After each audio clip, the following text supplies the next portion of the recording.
Yo, what the hell is up? Welcome back to Reviews with Jake, where I just got done watching Nightmare Alley. Nightmare Alley is the latest Guillermo del Toro film in which we have a manipulative, ambitious carny who gets a little too big for his britches. I personally have quite the love-hate relationship with Mr. del Toro. Generally speaking, I really enjoy his films. I mean, it's hard not to. The dude makes films unlike anyone else. There is just something about his films that possess just a mysterious magic to it. It's almost surreal, dreamlike. However, the guy's also the king of shattered dreams. I don't know how many times the guy's name has gotten attached to a project that never comes to fruition. Most notably being the original director for the Hobbit trilogy, as well as him pulling out a PT Silent Hills, the video game. I feel like there's countless other examples where he's supposed to direct a really enticing, appetizing sounding project, and all of a sudden he takes a few steps back and he's just a producer. Happens all the time and it's disappointing. My heart can only handle so much heartbreak. But here we are, no pulling out of this one because it's out in theaters. It's his last film in like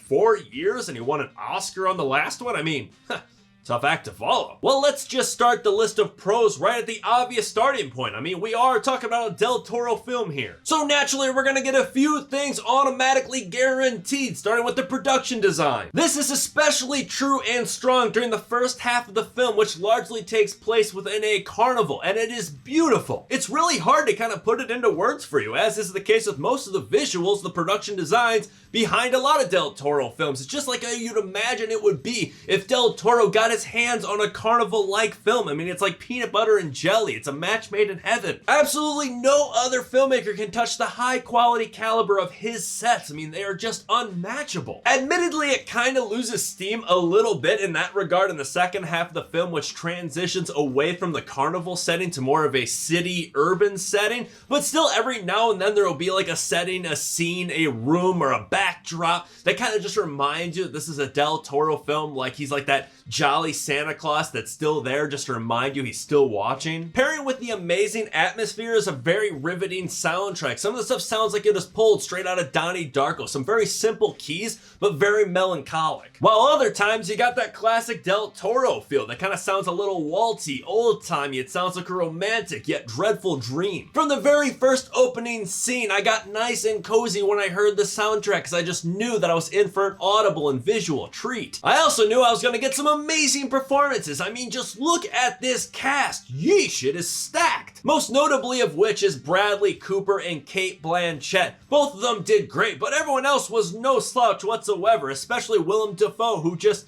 did his Willem Dafoe thing. But the scenes with exchanges between Cate Blanchett's character and Bradley Cooper's character were very riveting and interesting. Just these two powerhouse actors working with a very masterfully written, compelling script and dialogue. It almost feels like a mental game of chess. You're just watching the two of them kind of get into each other's head, seeing the ebbs and the flows of the conversation, watching them kind of throw the upper hand mentally with each other back and forth like a freaking frisbee. I mean, it was wildly entertaining. However, while I found the dialogue masterfully written, the rest of the story just kind of didn't really feel that strong in terms of the writing, and unfortunately that leads me to the cons. Let's just start with the pacing, because this movie is slow and grueling to say the least. This is a roughly 2.5 hour film, and you really feel the weight of every single minute in that runtime. I mean, this is a slow burn. Yes, you are soaking in all the amazing visuals and the soundtrack. It all looks and sounds great. You're seeing some very top shelf acting, but at the same time,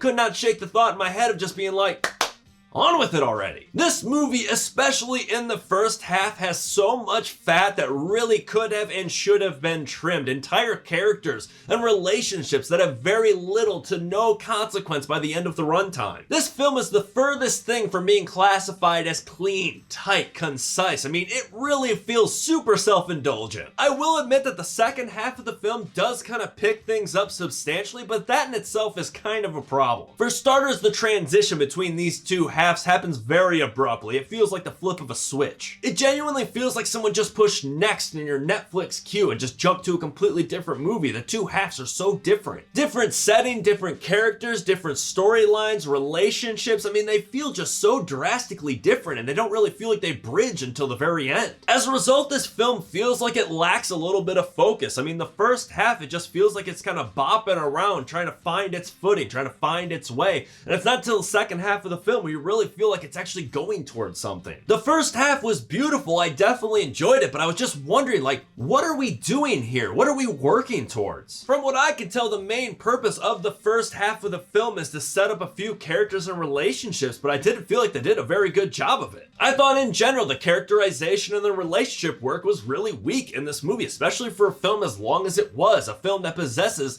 as much dialogue as it has. I really didn't find myself invested in any of the characters or the story throughout most of the brutally long runtime, and it was really disappointing. I was soaking in the atmosphere, loving everything I was seeing and hearing, but the story just was not connecting with me, which was a bummer because I love the whole film noir thing it had going with it. I thought it was fascinating, but it just did not grab me. All in all, this is a beautiful package, but the content just did not connect with me. I feel like there are a lot of movies that were released this year that I felt that very same way. Green Knight, Dune, Pig. As a filmmaker, I simply cannot deny the fantastic filmmaking prowess it takes to make a film like this, but at the same time, I love great storytelling, and sometimes the two just don't go hand in hand. However, unlike the films that I just listed, this film does possess something that the other ones do not. I will say that the ending of this movie intrigued the hell out of me. It made me super curious to watch it again, but can I get, like, not the director's cut for it? I'm going to give Nightmare Alley a B-.